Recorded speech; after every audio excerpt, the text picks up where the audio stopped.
আমি ক্রিকেট খেলতাম basically Wills national cup খেলেছি আমি যখন এসএসসি পরীক্ষা দিয়েছি তারপরে আর কি। হ্যাঁ, এবং আমি দলের স্ট্রাইক বোলারই ছিলাম। তখন জোরে বল করতে পারতাম। এখন যেরকম বল করি আমার ধারণা যে ব্যাটসম্যান চাটা খেয়ে তারপর মারতে পারবে আর কি। এই প্রথম প্রপার আইসিসির নিয়ম অনুযায়ী ঠিকঠাক ক্রিকেট বল এবং ব্যাটের লড়াই হবে এবং ওইটা T20 হবে। তো 4টে টিম খেলবে। আমার টিম স্বপ্নধরা স্পার্টাকাস এবং স্বপ্নধারা স্পার্টান। আমরা আমাদের কথা বলতে পারি, অন্য টিমের কথা সবারই খুবই ব্যালেন্স টিম এবং খুবই প্রতিদ্বন্দ্বিতামূলক ক্রিকেট হবে।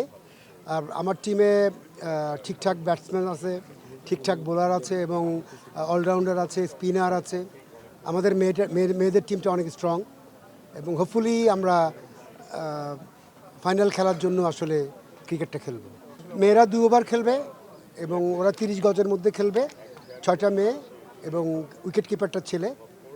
আর ওদের ম্যাচটা আলাদা, মেয়েরা যারা জিতবে বা হারবে ওদের 1 পয়েন্ট, আর ছেলেদের ম্যাচ 18 ওভার খেলবে ওরা, ওদের 2 পয়েন্ট।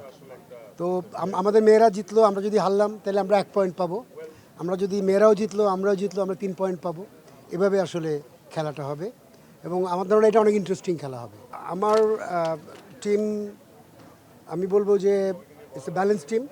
আমরা যদি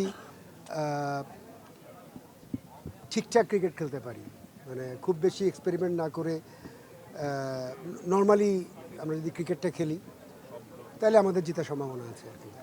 বেসিকটা খেললেই হবে আমাদের।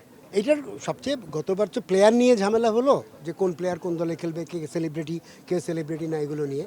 এবার ওই ব্যাপারটা নেই, কারণ শুরুতেই আমরা 4 মেন্টর আমরা প্লেয়ার ড্রাফটের মাধ্যমে আমাদের খেলোয়াড় বেছে নিতে পেরেছি। কাজল রেখার পরে আমার যে পরিকল্পনা, আমরা নতুন স্ক্রিপ্ট হয়েছে, ওটার প্রস্তুতি চলছে এবং 26-এ আমরা ওটা রিলিজ করবো, এরকম একটা আশা নিয়ে বসে আছি আর কি। বসে নাই, কাজ করে যাচ্ছি।